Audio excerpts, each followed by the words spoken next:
நீங்கள்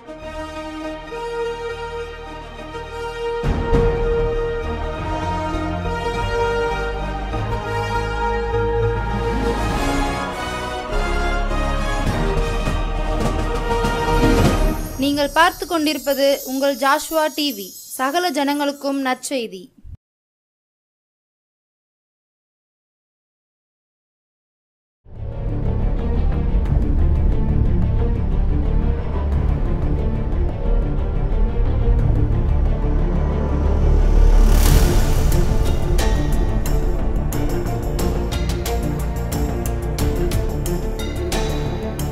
கர்த்தருடைய பரிசுத்த நாமத்துக்கு ஸ்தோத்திரம் உண்டாவதாக. இந்த மாதத்தின் கடைசி நாட்களுக்குள்ளாய் வந்திருக்கிறோம். இந்த நாளின் செய்தியும் கர்த்தர் தாமே நமக்கு ஆசீர்வதித்து தருவாராக. தலைகளை தாழ்த்தி ஜெபம் பண்ணுவோம். தாய்தன் பாலனை மறந்தாலும் நான் உன்னை மறவேன் என்றவரே, உள்ளங்கையில் என்னை வரைந்தீரே, உள்ளங்கையில் என்னை வரைந்தீரே, எந்தன் மதில்கள் உமக்கு முன்னே நான் பாட வருவீரையா, நான் போற்ற மகிழ்வீரையா, என் வாழ்விலே வந்தீரையா, புது வாழ்வு தந்தீரையா, என் வாழ்விலே வந்தீரையா, புது வாழ்வு தந்தீரையா. நன்றி தகப்பனே, நன்றியோடு துதிக்கிறோம், ஸ்தோத்திருக்கிறப்பா. இம்மட்டுமா உம்முடைய கிருபை எங்களோடு கூட இருந்து வழிநடத்தி வந்ததற்காக நன்றி ஆண்டவரே. இன்னும் ஆண்டவரே உம்முடைய கிருபைக்கும் பராமரிப்புக்கும் எங்களுக்குரிய எல்லாவற்றையும் ஒப்புக் கொடுக்கிறோம். இந்த நாளின் செய்தியும் கூட தகப்பனே எங்களுக்கு பிரயோஜனமாக இருக்க கர்த்தர் அருள் தாங்க. இயேசுவின் இன்ப நாமத்தில் ஜெபிக்கிறோம் நல்ல பிதாவே, ஆமேன். இந்த நாளிலும் நாம் தியானிக்கும்படி தெரிந்து கொண்ட வேத வசனம் மத்தேயு எழுதின சுவிசேஷம் 5வது அதிகாரம் 14வது வசனம். மத்தேயு 5:14.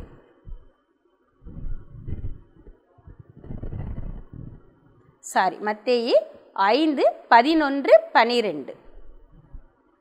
என் நிமித்தம் உங்களை நிந்தித்து துன்பப்படுத்தி பலவித தீமையான மொழிகளையும் உங்கள் பேரில் பொய்யாய் சொல்வார்களானால் பாக்கியவான்களாய் இருப்பீர்கள். சந்தோஷப்பட்டு களி கூறுங்கள், பரலோகத்தில் உங்கள் பலன் மிகுதியாயிருக்கும். மத்தேயு 5:11-12. என் நிமித்தம் உங்களை நிந்தித்து துன்பப்படுத்தி பலவித தீமையான மொழிகளையும் உங்கள் பேரில் பொய்யாய் சொல்வார்களானால் பாக்கியவான்களாய் இருப்பீர்கள். இந்த பகுதியில் ஆண்டவர் தெரிந்து கொண்டதின் நிமித்தம், ஆண்டவரால் அழைக்கப்பட்டதின் நிமித்தம், ஆண்டவருக்கு உண்மையாய் ஜீவிப்பதின் நிமித்தம் நாம் சில நேரங்களில் பலவிதமான நிந்தனைகளை, பலவிதமான தீமையான மொழிகளை நம்ம என்ன செய்ய வேண்டியிருக்கு, சந்திக்க வேண்டியது இருக்குது. அதனால தான் ஆண்டவர் சொல்லாது, என் நிமித்தம் உங்களை நிந்தனை, துன்பம், தீமை, பொய்யான குற்றச்சாட்டு, இப்படி இது எல்லாத்தையும் எது நிமித்தம், ஒருவேளை நம்ம உலக பிரகாரமாக குடும்பங்களில் நம்ம நிறைய நேரம் என்ன செய்கிறோம், ஒரு வேலையை செய்யும்போது குடும்பத்தில் ஒரு மதினி நாத்துனா, மாமியார் மருமகா, ஒரே குடும்பத்துக்குள்ள நம்ம இப்போ ஒரு குடும்பத்திலேயோ ஒரு ஸ்தாபனத்திலேயோ வேலை செய்யும்போது பல விதமான வேலைகளை செய்ய வேண்டியிருக்கு, பல விதமான காரியங்களை எதிர்கொள்ள வேண்டியிருக்கு. ஒருத்தருக்கு ஒருத்தர் ஒரு தவறான புரிந்து கொள்ளுதல் வந்துடுது, ஒரு வேலையை செய்கிறதுல ஒரு மனஸ்தாபம் வந்துடுது, கருத்து வேறுபாடு வருது. அப்போ இப்படி பிரச்சனைகள் நம்ம எதிர்கொள்கிறோம். ஆனால் கர்த்தருடைய வேலையை கர்த்தருக்காக, கர்த்தரால் அழைக்கப்பட்டு கர்த்தரால் தெரிந்து கொள்ளப்பட்டு செய்யப்படும் போது நேரம் என்ன செய்கிறாங்கன்னா, அவங்க செய்கிற ஊழியத்தின் நிமித்தமே, அவங்களுடைய உத்தமத்தின் நிமித்தமே, அவங்களுடைய தெரிந்து கொள்ளுதலின் நிமித்தமே நிறைய நேரம் என்ன செய்கிறாங்கன்னா ஊழியர்களாக உடைக்கப்படுறாங்க. உடைக்கப்படுறோம். ஒருவேளை இதை ஊழியர்களும் பார்த்து கொண்டிருக்கலாம், விசுவாசிகளும் எல்லாருமே ஏதோ ஒரு நோக்கத்துக்காக, ஏதோ ஒரு காரியத்துக்காக நம்ம தெரிந்து கொள்ளப்படுறோம். அந்த தெரிந்து கொள்ளுதலுக்கு நேராக ஒருவேளை நம்ம ஒரு ஜெப பங்காளராக இருக்கலாம், இல்லை ஆலயத்தில் ஒரு பணிவிட செய்கிறவங்களாக இருக்கலாம். ஏதோ ஒரு அழைப்பு நமக்கு ஆண்டவர் என்ன செஞ்சுருக்காரு, கொடுத்துருக்காரு.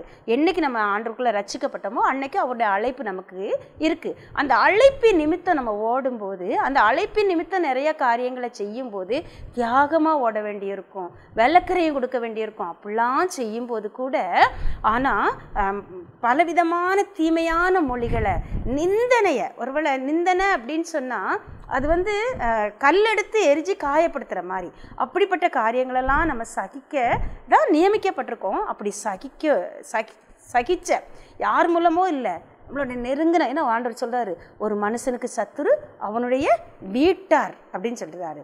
நம்முடைய வீட்டார் மூலம், நம்ம நண்பர்கள் மூலம், நம்ம நேசிக்கிறவங்க மூலம், நம்ம நம்பி இருக்கிறவங்க மூலம், இவங்க இப்படி நமக்கு செய்வாங்க, இவங்க நம்மளை எப்படி பேசுவாங்க, இவங்க நம்மளை எப்படி புரிஞ்சுக்கிடுவாங்க அப்படின்னு சொல்லி சில சமயம் நம்ம நினச்சிருக்கவே மாட்டோம். அப்படி நினைத்திராத மனிதர்கள் மூலம், எதிர்பார்த்திராத இடங்கள்ல இருந்து நமக்கு காயமும் ரத்தமும் வரும்போது நம்ம ஆண்டு சமூகத்தில் கண்ணீர் சிந்துதை தவிர வேறு எதுவுமே செய்ய முடியாது.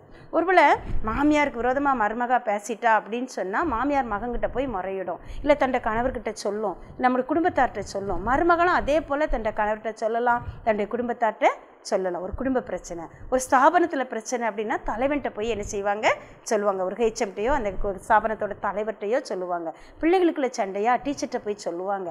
இந்த மாதிரி பரிகாரம் தேடுறதுக்குன்னு ஒரு இடம் இருக்கும். ஆனால் அந்த ஊழியருக்குள்ள பிரச்சனை வரும்போது, ஆண்டவருக்கு ஊழியம் செய்கிறவங்க மேலே பிரச்சனை போது இந்த ஊழியர்கள் என்ன செய்கிறாங்க அப்படின்னா, உலகத்துக்கெல்லாம் ஆறுதல் சொல்லுவாங்க, உலகத்துக்கெல்லாம் ஆலோசனை சொல்லுவாங்க, உலகத்துக்கெல்லாம் புத்தி சொல்லுவாங்க. ஆனால் இவங்களுக்கு ஒரு பிரச்சனை வரும்போது அவங்க யாருக்கிட்டையும் போய் என்ன செய்ய முடியாது, சொல்ல முடியாது. தேவனை தவிர வேற யாருக்கிட்டையும் சொல்ல முடியாத பிரச்சனைகள் ஊழியம் செய்கிறவங்களுக்கு, ஆண்டவருக்காக உண்மையாக நிற்கணும்னு நினைக்கிறவங்களுக்கு, ஆண்டவருக்காக வைராக்கியமாக ஜீவிக்கணும்னு நினைக்கிறவங்களுக்கு அந்த வெளியே சொல்ல முடியாத அளவுக்கு காயங்களும் கஷ்டங்களும் நெருக்கங்களும் என்ன செய்யும் இருக்கும். அப்படி இருந்த ஒரு சிலரை குறித்து தான் நம்ம இந்த இடத்துல என்ன செய்ய போகிறோம், பார்க்க போகிறோம். பாருங்கள், நமக்கு எல்லாருக்கும் தெரியும், மோசேயை ஆண்டவர் என்ன செஞ்சார், இஸ்ரவேல் ஜனங்களை அந்த எகிப்து தேசத்திலிருந்து மீட்டு வனாந்தரத்தில் வழி நடத்த தெரிந்து கொண்டார்.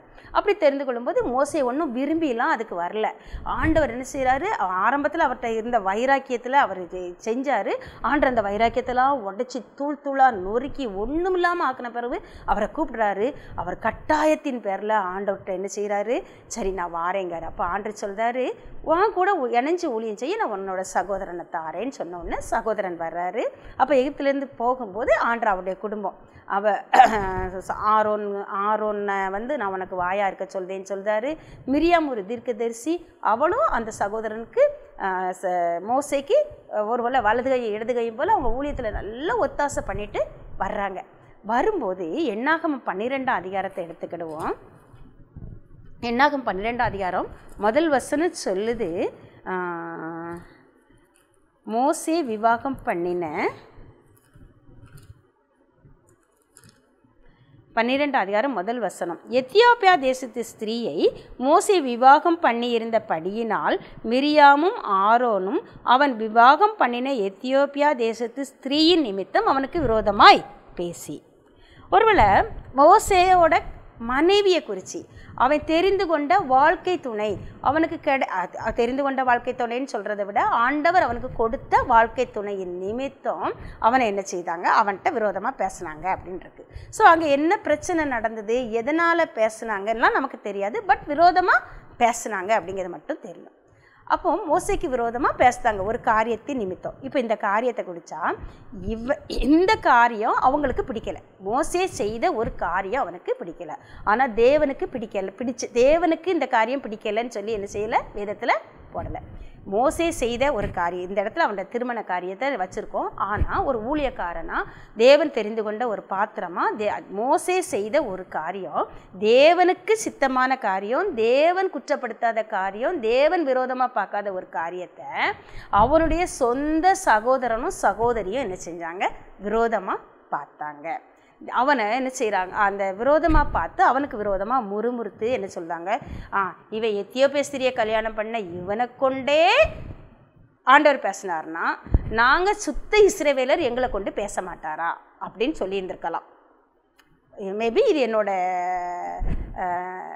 தாட்டு பாருங்கள். அதனால தான் அவங்க சொல்கிறாங்க, கர்த்தர் மோசையை கொண்டு மாத்திரம் பேசினாரோ, எங்களை கொண்டும் அவர் பேசினதில்லையோ என்றார்கள். கர்த்தர் அதை கேட்டார். ஒருவேளை இப்போது ஆரோனும் மோசையும் கூட என்ன செஞ்சுக்கிட்டு இருக்கு, ஆரோனும் மிரியாமும் கூட என்ன செஞ்சுருக்கலாம், அவங்க குடும்பத்துக்குள்ள பாளையத்துக்குள்ள இருந்து அவங்க பேசலை, குடும்பத்துக்குள்ள இருந்து அவங்க என்ன செஞ்சுருக்கலாம், ஒருத்தரோட ஒருத்தர் என்ன செஞ்சுருக்கலாம், மோசேக்கு விரோதமாக பேசினதை ஆண்டவர் கேட்டார் அப்படின்னு போட்டிருக்கு. அப்போ ஆண்டவர் கேட்டுட்டு அந்த ஆண்டவர் அதை கேட்டு பாருங்கள், இந்த மோசே வந்து அழைக்கப்பட்டவன், ஆண்டவரால் அழைக்கப்பட்டவன், ஆண்டவரால் தெரிந்து கொள்ளப்பட்டவன், கர்த்தருடைய ஜனங்களுக்காக தன்னுடைய சொந்த குடும்பத்தையும் பாராமல் மலைக்கும் வனாந்திரத்துக்கும் ஆண்டுடைய சமூகத்தில் போய் இவங்களுக்கு பரிந்து பேசவும் முன்னால் போய் நின்று சொந்த குடும்பம் சொந்த பிள்ளைங்கன்னு கூட பார்க்காம எல்லாத்தையும் தியாகம் பண்ணிட்டு 40 நாள் இரவும் பகலும் என்ன நடக்குன்னே தெரியாமல் அவன் செத்து போயிட்டான்னு முடிவு பண்ணுற அளவுக்கு கூட ஜனங்கள் முடிவு பண்ணக்கூடிய அளவுக்கு அவன் ஆண்டவரோடு கூட அந்த ஊழியத்தின் நிமித்தம் அழைப்பு நிமித்தம் தங்கி தாபரித்து இருந்தவனுக்கு விரோதமாக என்ன செய்கிறாங்க, அவனோட அவனுக்கும் எல்லாரையும் போல் ஆசாபாசம் இருக்கும். தன்னுடைய பிள்ளைகளை பார்க்கணும், தன்னுடைய மனைவியை பார்க்கணும், தான் மனைவி கூட டூர் போகணும், தான் பிள்ளைகளோட வாழ்ந்து சுகமாக இருக்கணும், பெரிய ஆளாக இருக்கணும். ஒருவேளை இன்னைக்கு உலகத்தில் ஒரு குடும்பத்தார் எப்படிலாம் உலகத்தை என்ஜாய் பண்ணுறாங்களோ அதே அளவுக்கு என்ஜாய் பண்ண மோசைக்கும் ஆசைகள் இருந்திருக்கும். எல்லா ஆசையும் பலிபடத்தில் வச்சுட்டு இவங்க ஜனங்களுடைய வாழ்வுக்காக தன்னுடைய எல்லா காரியங்களையும் தியாகம் பண்ணிட்டு போய் இருந்த மோசேக்கு விரோதமாக இந்த சகோதரர்கள் என்ன செஞ்சாங்க, பேசினாங்க. அதை கர்த்தர் கேட்டார்னு போட்டிருக்கு. அதே போல் யாக்கோபை குறித்து பார்த்தோன்னு சொன்னால் யாக்கோபை பேசுனது சொந்த வீட்டார். ஆதியாகமம் 31வது அதிகாரம். இங்கே என்ன நடக்கு அப்படின்னு சொன்னால், யாக்கோபு வந்து லாபானோட குடும்பத்தில் வந்து வேலை செய்கிறான். தன்னோட தகப்பன் வீட்டிலேருந்து வந்து இங்கே மாமனார் வீட்டில் வேலை செய்யும்போது ராகேலுக்காக முதல்ல 7 வருஷம் வேலை பண்ணுறாரு. அதுக்கடுத்து ராகேலுக்காக 7 வருஷம், அதுக்கடுத்து லேயாளுக்காக 7 வருஷம் அப்படின்னு சொல்லி கிட்டத்தட்ட 20 வருஷம் அவர் என்ன செய்கிறாரு, வேலையை நிறைவேற்றிட்டு வராரு. கர்த்தருடைய கிருபையினால் ஆசீர்வதிக்கப்பட்டவரும் காணப்படுதார். ஆனால் 31 அதிகாரம் 1 வசனம் சொல்லுது, பின்பு லாபானுடைய குமாரன் எங்கள் தகப்பனுக்கு உண்டானவைகள் யாவையும் யாக்கோபு எடுத்துக்கொண்டான் என்றும் எங்கள் தகப்பனுடைய பொருளினாலே இந்த செல்வத்தையெல்லாம் அடைந்தான் என்றும் சொன்ன வார்த்தைகளை யாக்கோபு கேட்டான். லாபானின் முகத்தை யாக்கோபு பார்த்தபோது அது நேற்று முந்தைய நாள் இருந்தது போல் இராமல் வேறுபட்டிருக்க கண்டான். பாருங்க, 20 வருஷம் தன்னோட குடும்பத்தை விட்டுட்டு அவன் வந்துட்டான். அவன் வந்த சூழ்நிலை எல்லாம் நமக்கு தெரியும். ஆனால் வந்து இந்த லாபானோட குடும்பத்துக்கு அவன் எந்த வஞ்சனையும் என்ன செய்யலை. முதல்ல நான் சும்மா இருந்து சாப்பிடக்கூடாதுன்னு மாமனாரோடு கூட இருந்து என்ன செய்கிறான், உழைச்சி சாப்பிட்றான். அப்புறம் தன்னோட மகளுக்காக 7 வருஷம், தான் நேசித்த ராகேலுக்காக 7 வருஷம் செய்கிறான். தான் ஏமாற்றப்பட்டோம்னு தெரிஞ்ச பிறகு கூட சரி இல்லை இன்னொரு 7 வருஷத்தையும் நான் நிறைவேற்றுதேன்னு சொல்லி என்ன செய்ய ராகேல் நினச்சி லேயாளுக்காக வேலை செஞ்சுருக்கான். திரும்ப ராகேலுக்காக திரும்பவும் 7 வருஷம் என்ன செஞ்சான், வேலை செஞ்சான். அப்படி வேலை செய்யும்போது அவன் உண்மையும் உத்தமமாக செஞ்சான். நம்ம எல்லாருக்குமே தெரியும், லாபான் வந்து நிறைய நேரம் சம்பளத்தை மாற்றி வைக்காரு. உனக்கு புள்ளி உலைகள் சம்பளமாக இருக்கட்டும்னு சொன்னால் ஆண்டுடைய கிருபையினால் அது புள்ளி உலைகள் குட்டியாக போட்டது, புள்ளி உலைகள் யாக்கோபை சேர்ந்துச்சு. உனக்கு கலப்பு நிறமானவைகள் சம்பளமாக இருக்கட்டும்னு உடனே மாற்றி வைக்கிறாரு, சம்பளத்தை மாற்றுறாரு. அப்போது அந்த குட்டி என்னச்சது, கலப்பு நிறமுள்ளதாக போட்டுச்சு. இப்படி எப்படியாவது லாபான் வந்து யாக்கோபை ஏமாற்றி தான் செல்வந்தனாகணும்னு நினைக்கிறாரு. ஆனால் ஆண்டவர் யாக்கோபோடு கூட இருந்ததுனால ஆண்டவர் யாக்கோபுக்கு சாதகமாக காரியங்களை முடிய பண்ணுறாரு. இதெல்லாம் நம்ம தெரிஞ்சது. ஆனால் இப்படி நடந்துக்கிட்டு இருக்கும்போது இப்போ யாக்கோபுக்கு செல்வம் தானாக விருத்தி ஆகுது. இதை லாபானோட பிள்ளைகளால் ஏற்றுக்கொள்ள முடியலை. அவங்க என்ன சொல்லுதாங்க, இவனுக்கு எதிராக பேசுகிறாங்க. எதிராக பேசினோடனே லாபானோட முகம் வேறுபட்டுட்டு பாருங்கள், 20 வருஷம் சொந்த குடும்பத்தில் இருந்தது போல் எந்த ஒரு சின்ன பாகுபாடும் இல்லாமல் அவங்க என்ன செய்கிறாங்க, ஒரே குடும்பமாக ஜீவிச்சுட்டு வராங்க. ஒரே குடும்பமாக ஜீவித்தாலும் அவங்கவுங்க வேலையை அவங்கவுங்க பார்த்துக்கிட்டு இருக்காங்க. ஆனால் அந்த சொந்த வீட்டாரம்மா பேசின உடனே இவனால் என்ன செய்ய முடியலை, மனசு தாங்கலை. இவனை பேசுனது, மோசையை பேசுனது சொந்த சகோதரர், யாக்கோபை பேசுனது சொந்த குடும்பத்தார். அப்போது அதே போல் யோபுவை குறித்து நம்ம பார்த்தோம் அப்படின்னு சொன்னால், யோபுவோட வாழ்க்கையில் ஒரு துன்பத்தை ஆண்டவர் என்னச்சு ஆண்டோடைய பெர்மிஷனோட சத்துரு கொண்டு வந்த போது அவனுக்கு ஆறுதல் சொல்கிறதுக்குன்னு வந்த ஃப்ரெண்ட்ஸு அவனுக்கு ஆறுதல் சொல்கிறதுக்கு பதிலாக என்ன சொல்கிறாங்க, அவனை ரொம்ப பேசுகிறாங்க. அவன் மனசு வேதனைப்படும்படி அவன் ஆறுதல் சொல்றேங்க பேரில் அவனை என்ன செஞ்சாங்க, காயப்படுத்தினாங்க. அது மட்டும் இல்லை, அவர் சொல்கிறார், உத்தமனாகிய நீதிமான் பரியாசம் பண்ணப்படுகிறான். யோபு 12வது அதிகாரம் 4வது வசனத்தை பார்த்தோன்னு சொன்னால்,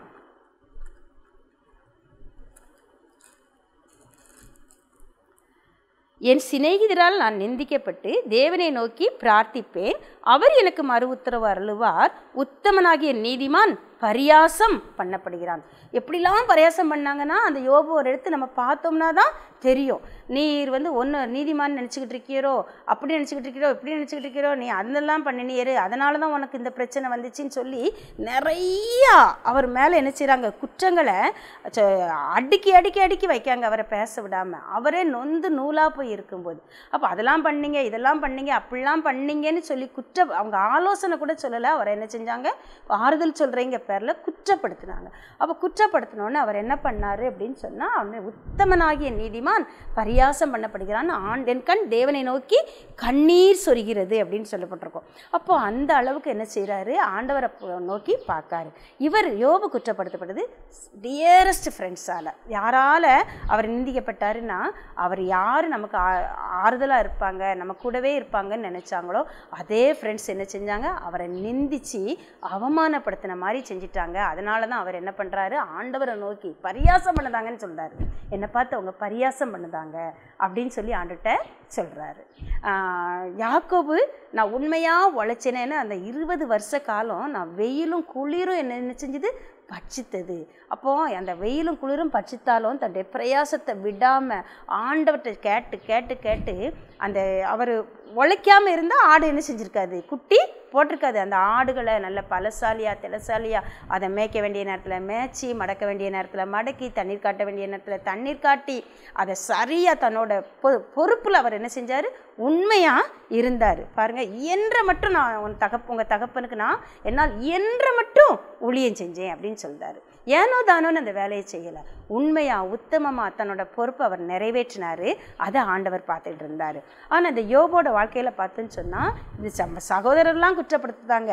ஆனால் ஆண்டவர் என்ன சொன்னார் தெரியுமா, அவரை பார்த்து, அவன் உத்தமன், பூமியில் உத்தமன் சன்மார்க்கன், இந்த பூமியிலே யோபுவை போல் ஒருத்தனும் இல்லைன்னு சொல்லிட்டாரு.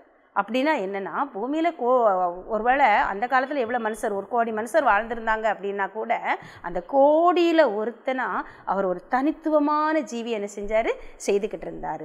அப்போ இப்போ இவங்கெல்லாம் எதுக்காக அவங்கள இந்த யோபுவை குறித்து பார்த்தோன்னு சொன்னால், தேவனால் பாராட்டப்பட்டவன், தேவனால் சாட்சிப்பட்டவன், தேவன் சத்துரு கையில் ஒப்பு கொடுத்தா கூட மறுதளிக்க மாட்டான்னு சொல்லி ஒரு நம்பிக்கையை வச்சிருந்த ஒரு மனுஷன். யோபு மேலே ஆண்டவர் அவ்வளோ நம்பிக்கை வச்சுருந்தாரு. பிசாசிட்ட சொல்கிறாரு, யான் தாசனாகிய யோபின் மேலே கவனம் வச்சாயோ, நீ செஞ்சு பாரு, அவன் அப்பவும் என்ன செய்ய மாட்டான், என்ன மறுதளிக்க மாட்டான், நீ என்ன வேணாலும் செஞ்சுக்கோ அப்படின்னு சொல்லி யோபுவை பிசாசோட கையில், சாத்தானோட கையில் ஒப்பு கொடுக்க அளவுக்கு ஆண்டவருக்கு யோபு மேலே என்ன செஞ்சது, நம்பிக்கை இருந்துச்சு. அந்த நம்பிக்கையை ஆண்டவர் என்ன செஞ்சார், அந்த நம்பிக்கைக்கு பாத்திரவானா யோபுவை தான் ஆண்டவர் என்ன செஞ்சிருந்தார், தெரிஞ்சிருந்தார். அதே போல் பார்த்தோன்னு சொன்னால், யாக்கோபு தேவனால் தெரிந்து கொள்ளப்பட்டவன். அவன் கற்பத்தில் வச்சு அவன் கிரியையினால் அவன் நீதிமானாக்கப்படலை, அவன் கிரியையில் அவன் மோசமானவன் தான். ஆசீர்வாதத்தை பெற்றுக்கொள்வதற்காக தவறான வழியை தெரிந்தெடுத்தவன். ஆனால் அவனோட ஆசீர்வாதம் எதுவும் உலக பிரகாரமான ஆசீர்வாதத்துல மேலே இல்லை. அவன் உலக பிரகாரமான எல்லா ஞானம் அறிவு எல்லாம் அவனுக்கு இருந்துச்சு. ஆனால் தேவனுடைய ஆசீர்வாதம் எனக்கு வேணுங்கிற வாஞ்சை, அந்த உன்னதமான தேவனுடைய ஆசீர்வாதத்து மேலே வாஞ்சையினால் உலக பிரகாரமான ஆசீர்வாதத்தையும் விட்டு கொடுக்க அவன் என்ன செஞ்சான், துணி உள்ளவனாக இருந்தான். அதனால தான் தேவனுடைய ஆசீர்வாதத்தை நான் பெற்றுக்கொண்டேன், என் தகப்ப வீடு போனாலும் பரவாயில்லன்னு அவனால் வனாந்திரத்தில் தைரியமாக ஓடி லாபான் வீட்டுக்கு ஓடி வர முடிஞ்சிச்சு. அந்த தேவனுடைய ஆசீர்வாதம் தாமல இருக்க நம்பிக்கையில் தான் அவன் என்ன செஞ்சான், ஓடி வந்தான். பாருங்கள், அந்த தேவனுடைய உலக பிரகாரமான ஆசீர்வாதத்துக்கு கொடுக்க முக்கியத்துவத்தை விட உன்னதமான தேவனுடைய ஆசீர்வாதத்துக்கு முக்கியத்துவம் கொடுத்தான் அவன். ஆனால் அவன் தாயின் கற்பத்திலே தெரிந்து கொள்ளப்பட்டவனாகவும் இருந்தான். மோசே தேவனால் அழைக்கப்பட்டவனா இருந்தான். இப்போ நாமும் நம்முடைய ஊழியத்தை ஒருவேளை நம்முடைய வாழ்க்கையை நம்ம கொஞ்சம் யோசித்து பார்த்தோன்னு சொன்னால், ஒருவேளை நான் தேவனால் தெரிந்து கொள்ளப்பட்டேன், தேவனால் அழைக்கப்பட்டேன், தேவனுடைய ஊழியத்தை தேவனுக்காக செய்துட்டு இருக்கேன், தேவனுக்காக உண்மையாக வாழணும்னு சொல்லி நான் வைராக்கியமாக இருக்கேன். அந்த யோபுவை போல உத்தமனா சன்மார்க்கனா என்னால் முடிஞ்ச அளவுக்கு இந்த உலகத்தில் நான் தேவனுக்கு பிரியமாக ஜீவிக்க ஆசைப்படுதேன்னு ஜீவிக்கிற ஒவ்வொருத்தருக்கும் மேலேயும் இப்படிப்பட்ட நிந்தைகள், குற்றச்சாட்டுகள், ஒருவேளை எதிர்ப்புகள், தேவையற்ற மோசைக்கு விரோதமாக எப்படி அவனோட தெரிந்து அவன் ஆண்டு காட்டின வழியில் அவன் போய்கிட்டு இருக்கான். ஆனால் அதையே குற்றப்படுத்துகிறாங்க. ஆண்டவருக்கு பிரியமாக அவன் ஜீவிச்சுக்கிட்டு இருக்கான். அங்கே ஆண்டவர் தான் சோதனை அனுமதிச்சிருக்காரு. அவனை என்ன செய்கிறாங்க, எல்லாரும் பிரயாசம் பண்ணுதாங்க. அவன் ஆண்டவர் காட்டின வழியில் போய் உண்மையாக வாழ்ந்துக்கிட்டு இருக்க யாக்கோபை நீ எங்களை ஏமாற்றி எடுத்துக்கிட்ட அப்படின்னு சொல்லி அவனுடைய குடும்பம் குற்றச்சாட்டுது. இப்படிப்பட்ட சூழ்நிலையில் ஆண்டவருக்கு நான் உண்மையாக ஊழியம் செஞ்சுக்கிட்டு இருக்கேன், ஆண்டுடைய அழைப்பை என் வாட்டில் நிறைவேற்றிக்கிட்டு இருக்கேன், ஆனால் எல்லாரும் என்ன இந்த மாதிரி பேசுகிறாங்கன்னு நம்ம நினச்சிக்கிட்டு இருந்தோம்னா நீங்கள் எதுவும் செய்ய வேண்டாம். இங்கே பாருங்கள், மோசைக்காக அந்த சகோதரர்கள்கிட்ட ஆரோன்ட்டையும் மிரியாம்ட்டையும் ஏன் தாசனுக்கு விரோதமாக பேச உங்களுக்கு பயம் இல்லாமல் போனது என்னன்னு சொல்லி ஆண்டவரே இறங்கி வந்து அதை கேட்டு என்ன செஞ்சார், வழக்காடினாருன்னு நமக்கு தெரியும். அதே போல் யாக்கோபுக்கு தீமையை யாக்கோபை தேடி போன லாபானை, யாக்கோபுகிட்ட போய் மறுபடியும் அவனை திரும்ப தனக்கு ஊழியம் செய்ய இழுத்துட்டு வரணும்னு நினச்சிட்டு போன லாபான்கிட்ட ஆண்டவர் இடைப்பட்டு என்ன சொல்கிறாரு, சொப்பனத்தில் தோன்றி நீ போய் அவன்கிட்ட நன்மையை அன்றி தீமை ஒன்றும் பேசாதபடிக்கு எச்சரிக்கையாக இருந்து எச்சரித்து என்ன செய்கிறாரு, அனுப்புகிறாரு. இதே எச்சரிப்பை நமக்கு விரோதமாக தீங்கு செய்யணும்னு நினைக்கிறவங்களுக்கும் ஆண்டவர் என்ன செய்வார், கட்டாயம் கொடுப்பாரு. கட்டாயம் என்ன செய்வார், அவங்களோடையும் பேசுவார். எப்படி மோசைக்காக வழக்காடினவர் யாக்கோபுக்காக பரிந்து பேசினார். அதே நேரத்தில் யோபோட காரியத்தில் பார்த்தோன்னு சொன்னால் அந்த சகோதரர்கள்ட்ட போய் பேசுகிறாரு. யோபுவும் பேசினான், நீங்களும் பேசுனீங்க, நீங்களும் என்ன தப்பாக பேசுனீங்கன்னு சொல்லலை, ஆனால் என்னை குறித்து நீங்கள் நிதானமாக பேசலை. யோபுவை போல் நீங்கள் என்ன செய்யலை, நிதானமாக பேசலை. யோபுவும் பேசாமல் இல்லை, யோபுவும் நிறைய பேசினார். ஆனால் யோபு பேசுனதை அவர் என்ன செய்யலை, குறை சொல்லலை. அவர் மனைவி பேசுனதை நம்ம சபையிலலாம் நம்ம நிறைய நேரம் கேட்டிருக்கோம், நிறைய பேசுவாங்க. ஆனால் ஆண்டவர் மனைவி பேசுனதை குறை சொல்லலை, மனைவியை மன்னிப்பு கேட்க சொல்லலை. ஆனால் சகோதரர்கள்ட்ட மட்டும் இந்த ஃப்ரெண்ட்ஸ்கிட்ட என்ன சொல்கிறாரு, நீ போய் யோபுக்கிட்ட போய் என்ன செய்யி பேசு. அப்போ யோபு உங்களுக்காக என்ன செய்வான், விண்ணப்பம் செய்வான். யோபு உங்களுக்காக யோபுக்கிட்ட வந்து என்ன ஆண்டவர் என்ன அந்த 42வது அதிகாரத்தை எடுத்துக்கிடுவோம். நீங்கள் யோபுக்கிட்ட போய் பலிக்கு ஆடுகளை கொண்டுட்டு போங்க. பாருங்கள் 8வது வசனத்தில், என் தாசனாகிய யோபும் உங்களுக்காக வேண்டுதல் செய்வான், நான் அவன் முகத்தை பார்த்து உங்களை உங்கள் புத்தியினத்துக்கு தக்கதாக நடத்தாதிருப்பேன் அப்படின்னு சொல்கிறாரு. அப்போது ஒருத்தரை வந்து நம்ம பார்க்க அந்த ஃப்ரெண்ட்ஸு போகும்போது அவன் முகத்தை நான் பார்ப்பேன். அவன் முகம் மாறுபட்டுச்சுன்னா நான் உங்களுக்கு என்ன செய்ய முடியாது, நன்மை செய்ய முடியாது. ஸோ நீங்கள் ஆடுகளை எடுத்துகிட்டு போங்க, ஆனால் என் பிள்ளை உங்களுக்காக வேண்டுதல் செய்வான், அவனோட குணம் எனக்கு தெரியும், அவன் உங்களுக்கு வேண்டுதல் செய்வான். அவன் வேண்டுதல் செய்யும்போது அவன் முகத்தை பார்த்து அவன் கண்ணீர் விடுதானா, அவன் கஷ்டப்படுதானா, மனப்பூர்வமாக செய்கிறானா, எல்லாத்தையும் பார்த்து தான் நான் என்ன செய்வேன், உங்களை ஆசீர்வதிப்பேன் அப்படின்னு சொல்லி ஆண்டவர் என்ன செய்கிறாரு, சொல்லி அனுப்புகிறாரு. அந்த ஃப்ரெண்ட்ஸ்டையும் பேசுகிறாரு. நமக்கு அதுக்கு பிறகு உள்ள காரியம் நமக்கு தெரியும். அதே போல் நாமும் இந்த நாட்களில் கர்த்தருடைய காரியத்துக்கு முன்னின்று செய்கிற காரியங்களை, கர்த்தருக்காக செய்கிற காரியங்களை, கர்த்தரால் அழைக்கப்பட்டு அவருடைய ஊழியத்தை நிறைவேற்றி வருகிற நாம் கர்த்தருடைய சமூகத்தில் நம்முடைய கதறுதல்களையும் அங்கலாய்ப்புகளையும் வைப்போம். கர்த்தர் நமக்காக வழக்காடுவார். யார் கூட பேசணும், எப்படி பேசணும், வழக்காடணுமா, பரிந்து பேசணுமா, அவங்கள வந்து நம்மக்கிட்ட ஒப்புரவாக வைக்கணுமா, எல்லாத்தையும் ஆண்டவரே முடிவு பண்ணுவார். கர்த்தர் அந்த யோபோட முகத்தை பார்த்தாரு. யோபு அவங்களுக்காக ஜெபிச்சான். கர்த்தர் யோபுவின் முகத்தை பார்த்து அவங்க சகோதரருக்காக அந்த சிநேகிதருக்காக வேண்டுதல் செய்த போது அவன் சிறையிருப்பையும் திருப்பினார். ஸோ தெய்வ பிள்ளைகளாகிய நம்மக்கிட்ட ஆண்டவர் எதிர்பார்க்குது, நமக்கு எதிராக பேசினவங்க, குற்றஞ்சாட்டினவங்க, நம்மளை வித்தியாசமாக நடத்தினவங்க, அவங்களையும் நம்ம நேசித்து அவங்களையும் கர்த்தருக்குள்ளே மன்னித்து அவங்களுக்காகவும் நம்ம பரிந்து பேசணும், விண்ணப்பம் பண்ணணுங்கிறது தான் ஆண்டோடைய எதிர்பார்ப்பு. மோசே விண்ணப்பம் பண்ண போது மிரியாமோட குஷ்டம் மாறிச்சு. யாக்கோபு லாபான்கிட்ட வந்தப்போ யாக்கோபு என்ன செஞ்சான், சமாதான உடன்படிக்கை செய்து அவனை அனுப்பி விட்டுட்டான். அதே போல் யோபும் அவங்களுக்காக வேண்டுதல் செய்தான், அவங்களோட சிறையிருப்பும் மாறிச்சு, அவங்களையும் ஆண்டு மன்னிச்சார், இவனுடைய சிறையிருப்பும் திருப்பப்பட்டது. நாமும் இந்த நாட்களில் ஊழியக்காரனுக்குரிய இந்த அலங்காரத்தை தரித்து கொள்வோம். நமக்கு விரோதமாய் பாவிகளால் செய்யப்படுகிற விபரீதங்களை சகித்து கொள்வோம். நமக்கு விரோதமாக பாவிகளால் செய்யப்படுகிற விபரீதங்களை ஆண்டவரே நமக்காக முன்னின்று வழக்காடி மாற்றி ஜெயித்து காட்டுவார். கர்த்தர் நம்மோடு இருக்கிறதை எல்லாருக்கும் விளங்க பண்ணுவார். கர்த்தர் தாமே இந்த வார்த்தைகளை ஆசீர்வதிப்பாராக. தலைகளை தாழ்த்தி ஜெபம் பண்ணுவோம். யுத்தம் எனதல்ல, கர்த்தரின் யுத்தம், சும்மா நின்று பார்த்திட செய்யும். சத்துரு வெள்ளம்போ எழும்பிடும் வேளை, கர்த்தரின் ஆவியே கொடியேற்றுவீரே. எந்த நாமூலம் பேசும் இயேசுவே, எங்களை இரத்தத்தில் வைத்திடும் ஆமென்.